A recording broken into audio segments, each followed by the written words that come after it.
Welcome to another quick Gil-making video. This time I want to talk about classic gear again and how you can optimize the process of creating it, crafting the stuff that you need, crafting the ingredients, basically by upgrading to the 590 gear, which was not required before that because you could already craft the classic gear very efficiently without this, but I think I found out a very good way how to optimize the process and of course to also craft the base ingredients in normal quality because you don't need any high quality starting point to get into the 100% quality classic gear. And that's, I think, the biggest change here, or the biggest idea behind it, because that increases the time efficiency significantly and you can just make a very quick macro to use that for the base craft.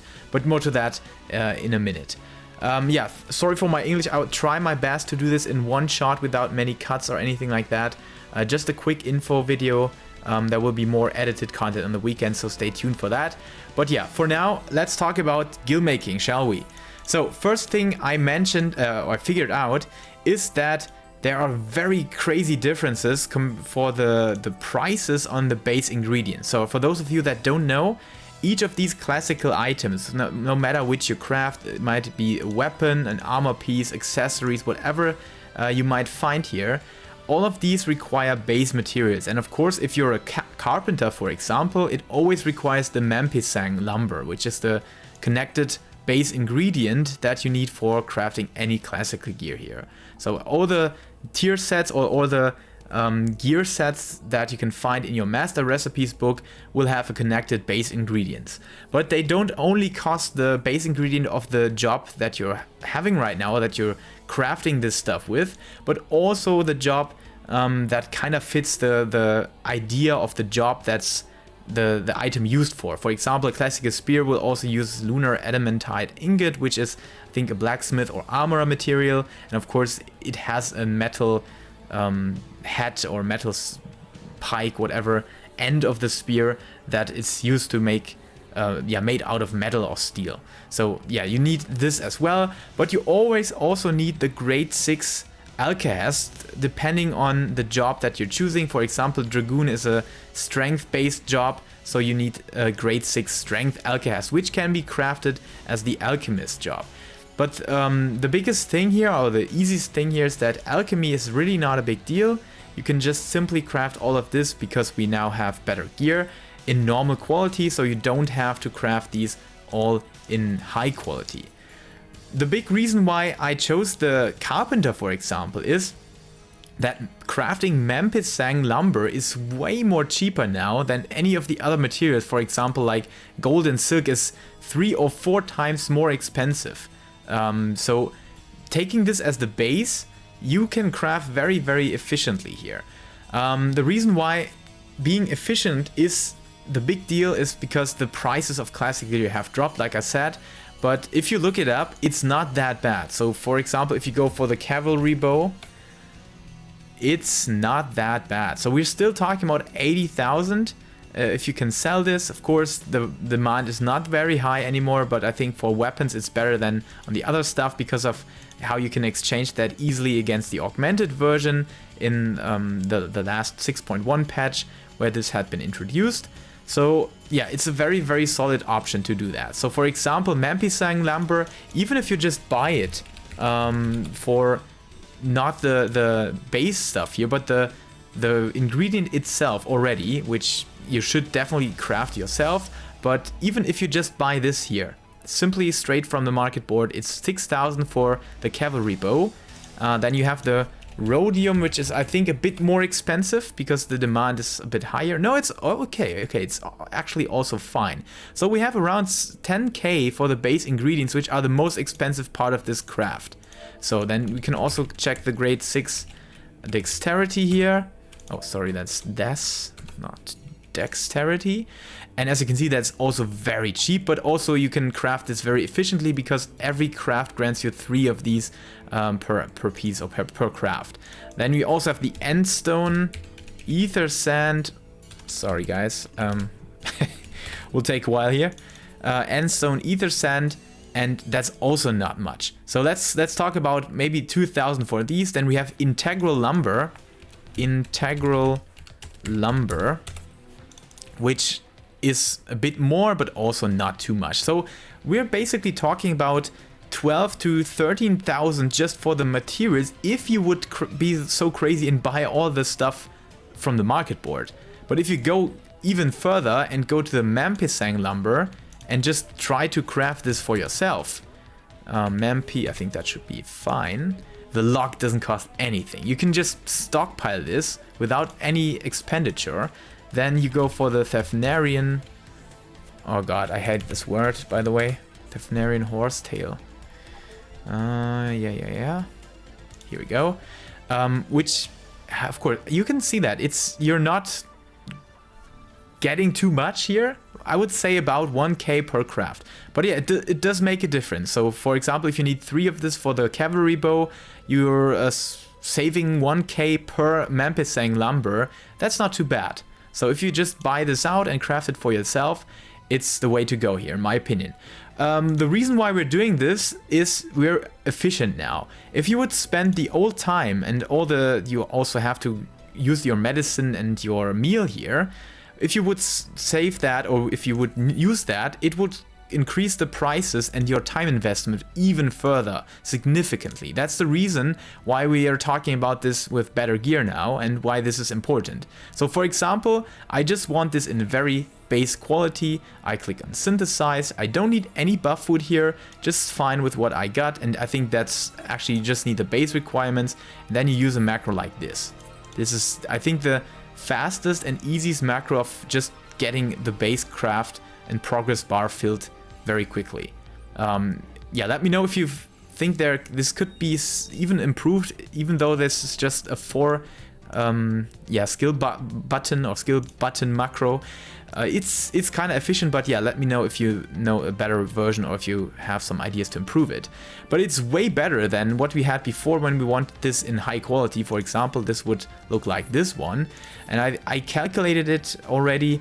This takes around 12 to 13 seconds, and this takes around 1 minute 30 seconds, so around 80-90 seconds or something like that. Maybe a bit less if you optimize the process and if you sit on your screen and babysit your screen, just clicking the second button at the moment this first thing is finished. But it's at least, I would say, a minute, roughly a minute. So yeah, it's really a good time saving here. So that's the base thing. You do this 3 times in a row, then you got the base material, and then you can also do that on the goldsmith to get the rhodium ingot, and you maybe also do that on the alchemist. Here, like I said, on the alchemist, it's just you get 3 per craft, so the time investment or the time effort relation here is very good, and you just have to do this once. My recommendation is to craft a bunch of these things once you set it down and do that, and once you set down and have bought the materials already, because then you have this in stock and you just simply can craft the classical gear itself easily and comfortably afterwards. So the big deal here, you need new gear, of course. The reason why we want new gear is that we can max out control stats here, because the weapons that have the 590 item level grant way higher craftsmanship than the 560 gear would. So you can drop all the craftsmanship materia on your gear and replace that basically with control. The only thing that you need to keep and need to stay focused on is that every item has its CP value maxed out, because CP is still the way to go and still the best stat you need to max out, because then you have more access to more skills. If that makes sense here at all. Yeah, I think that's a clear thing. If you have 25 more CP, you can use a whole skill more, which is way more than any of the other stats can provide. But yeah, still, control is way higher than what we had in 6.05, for example.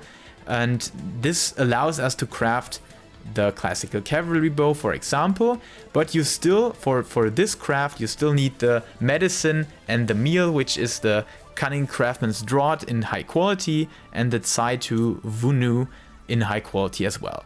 So then you just sit down and you don't need any high quality material here, because we have the grade 6 dexterity in just high quality. Let's check something else. Yeah, let's do the long pole again, or the spear maybe. Yeah, spears I think more worth.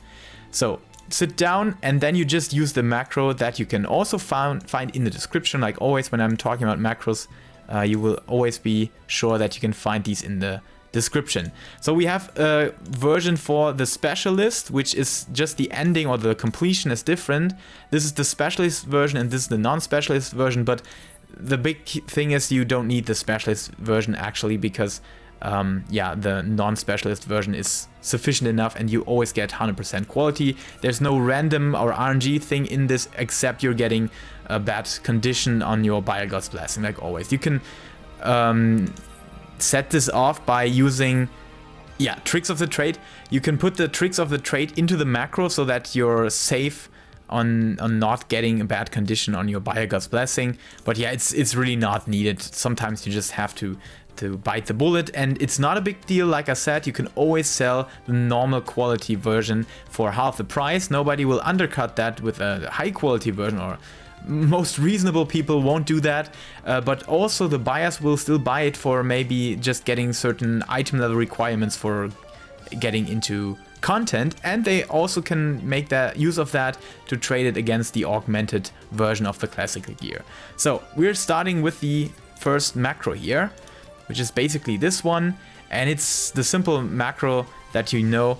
It's working off like you want to increase the progress as best as possible to close to the finish here, but not entirely to the finish, otherwise you would just make a normal quality version. And then I think using innovation and 4 preparatory touches with all the stacks of your waste knot 2 is very efficient here and very good to make, because yeah, you can see we have a lot of progress on Inner Quiet, we have good quality already, and now we're going to the non-specialist version, because I think yeah, I'm no specialist, and it's also it's definitely enough to get to the higher point here. So you're using another waste knot, but the simple version, not the waste knot 2, and then you use the standard rotation, which is very, very efficient because they changed that. And then you have another innovation, standard touch, and now the finish. And as you can see, this goes always to the maximum. Maybe sometimes you will have bad luck with conditions that you get 98% on getting this in a high quality version, but most of the times it's really not the case. So that's basically it. Just make sure that you don't melt too expensively here. Just go for the natural slots with the highest possible control materia, and afterwards choose whatever you can find for very cheap and overmelt it very, very efficiently, very cheaply, so that you don't spend too much gil on just overmelting. And yeah, that's basically the thing. Then you go to your retainer and sell it on the market board, what you just crafted, the classical spear here, and check the prices. Yeah, it doesn't look too good. The prices look awful sometimes. But like I said, it's still a good way. It's still very efficient. You haven't spent more than 15,000 for crafting it. So as long as this doesn't drop below 30,000, you're still in a good move here, and you're still making some gil. And I just started this yesterday, and as you can see, even though demand is not the best, and there are a couple of competition that will undercut you very frequently, you can do that. So my tip is just go in there, undercut whenever you feel comfortable to do that. Maybe you're doing this in between something else. And yeah, while you're doing this craft, you can do all sorts of other stuff. Of course, you're locked to the game here, but you can play other games in the background. So hit up your copium and play some World of Warcraft, for example. No. Basically play whatever you like and do the stuff in between, and then you're definitely good to go to make some gil passively and very lazy, in a very lazy way, just in a chill mood, comfortably, while you're doing other stuff, for example. Yeah, that's basically it. There will be an edited video on the weekend, like I said. Sorry for my English again. You know, I'm still in practice. I'm still not a native speaker. I will try my best to improve that. But for now, thank you so much for watching. Have a wonderful weekend, and until next time, stay safe, stay healthy, and keep loving Final Fantasy.